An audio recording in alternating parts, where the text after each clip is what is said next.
Sébastien est parti vivre à Los Angeles il y a 3 ans. Quand il est parti là-bas, on s'est dit qu'on allait séparer un peu les endroits géographiques pour travailler, c'est-à-dire à Paris, moi je travaille plutôt mes projets solo, et sur Los Angeles, on travaille Scratch Massive, nos musiques de films de Scratch Massive, nos albums, enfin on travaille là-bas. J'ai l'impression que l'endroit de création a peut-être pas mal influencé, en tout cas le résultat.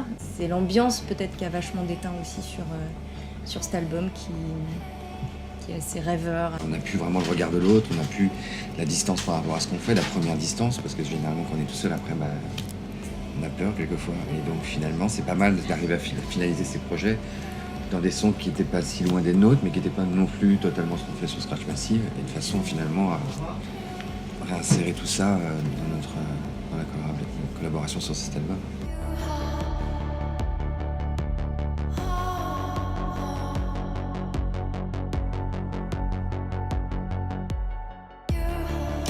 En fait, c'est souvent des cris du cœur.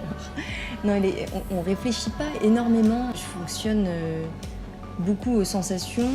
Je pense que vraiment les voix qui sont amenées dessus sont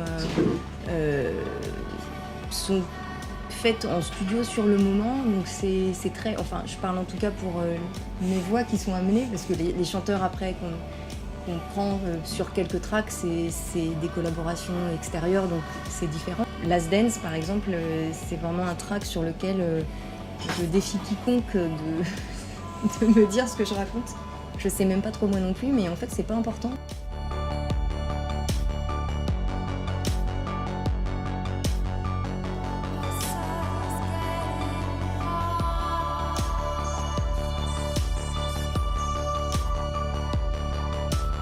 Sur les prochains lives, on va réinsérer, on a réadapté en fait des versions de ce nouvel album qui va arriver, avec des nouvelles versions de l'album précédent. On n'a pas envie d'avoir un morceau blanc, un autre morceau, de faire un concert comme si on venait vraiment de la pop, donc on essaye plus de reconstruire quelque chose d'assez homogène. Il faut fusionner des morceaux, les travailler avec d'autres parties où finalement tu prends la base de l'un, avec la chanson de l'autre, avec les paroles d'une chanson qui passe ici, et ainsi de suite. Et finalement, quelquefois, il arrive que...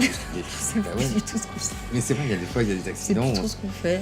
Et ça fait des surprises.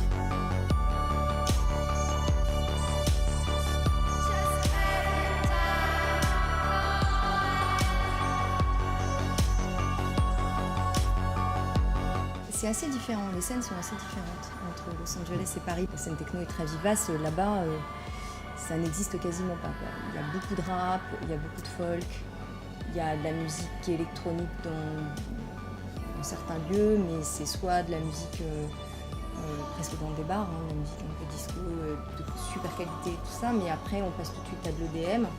Il n'y a pas tout ce qui se passe ici de manière underground, mais quand même assez grosse et répandue. Toute la scène techno, etc. Il n'y a pas trop ça là-bas. C'est ce qui manque vraiment à Los Angeles.